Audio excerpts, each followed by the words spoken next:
Morning leaders. నా పేరు నిర్మలా బాపిరాజు. వినండి, ఈ మేడం ఇన్ని రోజులు నేను మేడంని వీడియోలోనూ అండ్ ఫొటోస్లోనే చూశాను. ఇవాళ మల్కాజ్గిరి స్టోర్కి వచ్చాను. ఇక్కడ మేడం కనిపించారు. మేడం మాటల్లోనే వినండి. వెస్టేజ్ ఎందుకు చేయాలి, ఇంత చిన్న వయసులో మేడం ఎంత అచీవ్మెంట్ అయ్యారనేది మీరు వినండి. చెప్పండి మేడం. Good morning leaders. నా పేరు మనీషా. మేము ఉంటుంది నాగోల్ నుంచి ఒక కొద్దుల్లాపూర్ అనే ఒక చిన్న విలేజ్. అట్లాంటి ఒక విలేజ్ నుంచి ఈరోజు మేము బయటకు వచ్చి యాజ్ ఎ స్టూడెంట్ వెస్టేజ్ ప్లాట్ఫామ్కి ఎంటర్ అయినా. నేను ఈ బిజినెస్కి వచ్చి ఒక 3 years అవుతుంది. నేను వచ్చిన ఓన్లీ హెల్త్ పర్పస్లో ఫస్ట్ మా మదర్ బాగుంటే చాలు అనుకుని అట్లా హెల్త్ తీసుకున్న తర్వాత మా మమ్మీ లాంటి వాళ్ళు ఎంతమంది అమ్మాయి సొసైటీలో ఉంటారు. నా వల్ల ఒక 10 మంది అమ్మల కన్నా నేను హెల్త్ ఇవ్వాలి. డిగ్రీ అయిపోయిన తర్వాత ఏదో ఒక జాబ్ చేయాలి. ఏ జాబ్ చేసినా ఒక 10-15 వేలు వస్తాయి. అంతకంటే మించి ఎక్కువ రాదు.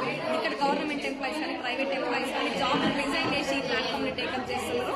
అక్కడ వెళ్ళే బదులు నేను కూడా ఈ రూట్లో వస్తే వాళ్ళు సక్సెస్ అయిన వాళ్ళు ఏదైతే చెప్తారో దాన్ని ఇంప్లిమెంటేషన్ చేసుకుంటూ పోతే నేను కూడా సక్సెస్ అవుతా అని చెప్పేసి గుట్టిగా బిలీవ్ చేసి మోర్ మీటింగ్స్ అటెండ్ అవుతూ నా ప్లాన్స్ ఏదైతే చెప్తారో దాన్ని ఇంప్లిమెంటేషన్ చేసుకుంటూ పోతే ఈరోజు యాజ్ ఎ స్టూడెంట్గా ఒక 3 years జర్నీలో ఈరోజు పర్ మంత్ 1,14,000 తీసుకున్నా. ఇప్పటి వరకు 19,50,000 ఎర్న్ చేసిన. థ్యాంక్ యూ విషయం. Thank you. చూసారా లీడర్స్, చదువుకునే అమ్మాయి ఇన్ని ల్యాక్స్ సంపాదిస్తుందంటే మనం సంపాదించుకోలేమా చెప్పండి.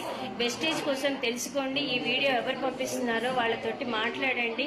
పూర్తిగా వెస్టేజ్ కోసం తెలుసుకొని అడుగు ముందుకు వేయండి. మనం కూడా ఇంత స్థాయికి రావచ్చు. చదువుతో సంబంధం లేదు, ఎవరైనా చేసుకోవచ్చు. Thank you. Wish you well. Thank you ma'am.